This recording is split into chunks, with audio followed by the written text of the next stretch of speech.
Нийслэлийн хэмжээнд өдөрт дунджаар 700 мянга гаруй хүн нийтийн тээврээр зорчдог гэх тооцоо байна. Тэгвэл одоогийн байдлаар эдгээр иргэдийн 573 мянган нийтийн тээврийн картаар үйлчлүүлдэг болсон байна. Үүнээс тооцоолж үзвэл автобусаар зорчдог иргэдийн 80% нь карттай болсон гэж үзэхээр байгаамаа. Тэгвэл Улаанбаатар Смарт карт компаниас судалгааны байгууллагын тусламжтайгаар зорчигчдын дунд хандлт хийжээ. Нийтдээ 800 хүнээс судалгаа авсан байна. Эхний ээлжинд карт ашигладаг 400 хүнээс судалгаа авахад нийт иргэдийн 56% нь картаараа тогтмол дамждаг, 44% нь ихэнхдээ дамжин суудаггүй гэж хариулжээ. Харин карттай боловч тогтмол ашигладаггүй иргэдийн 51% нь тогтмол цэнэглэж чаддаггүй гэх хариултыг өгсөн байна.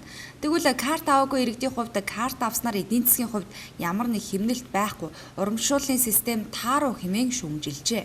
За карт хэрэглээгүй хүмүүсийн тухайд бол одоо карт яагаад хэрэглэхгүй байгаа гэдэгт дээр бол түлхүү одоо бэлэн мөнгөөр зорчсноос ялгаагүй нанштай байгаа. За тэгээд одоо карт руу шилтлээгээд илүү их санхүүгийн хэмнэлт гаргаж чадахгүй байна гэдэг ч юм уу ийм шалтгаанууд эхэлж байгаа.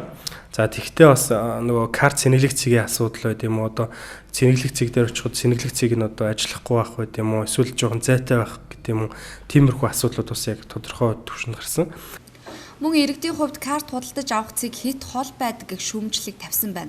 Тэгвэл өнөөдрийн байдлаар нийслэлийн хэмжээнд 380 цэгт карт борлуулж байна. Энэ цэгийг цаашид 500 болгохоор ажиллаж байгаа гэлээ. Харин зарим иргэдийн зүгээс дамжин суух хугацааг уртасгах хүсэлтийг ихээр тавьсан байна. Улаанбаатар Смарт карт компани зүгээс иргэдээс ирж байгаа эдгээр асуудлыг багцлан зохих байгууллага дууламжилсан гэх тайлбарыг хэлж байна. Автобусны цахим картын асуудал нэг хэсэг маргаан дагуулж байсан ч хэсэг намжсан.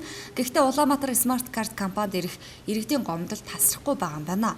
Ялангуяа иргэдийн зүгээс дамжин суултын талаар мэдээлэл сайн өгөөгүйгээс эдэлж чадаагүй. Дамжин суултын талаар мэдээлэл хомс байна гэх гомдлыг тавьсаар байгаа гэлээ. Иргэд маань одоо хөглөө автобусанд суугаад буухта картаа уншуулаад дараагийн автобусанд суугаад дамжин суултын өнгөлөлт эдэлж байгаа. Тэгээд дамжин суултын өнгөлөлт эдэлчээд дахиад буухта дахиад уншуулах хэрэгтэй байна. Хэрэг дахиад уншуулахгүй бол тэр өдөртөө ерөөсөө дахиж дамжин суулт эдэлж чадах болж байгаа л доо. Тийм учраас буух хаалганд бол заавал эхний удааш дээр дамжин суучаад буухтааш дээр заавал уншуулах хэрэгтэй. Тэгээ 30 минутын дотор амжих хэрэгтэй. За дараагийн дамжин суулт нь эхний дамжин суултаас 4 цагийн зайтай байх хэрэгтэй гэдэг юм. Одоо ийм нэг хідэн журам байгаа. Яг энийг иргэд манаас сайн мэдээлэлтэй болж яг энэ дагуу мөрдөж явах юм бол дамжин суултын өнгөлөө эдлээд явах боломжтой.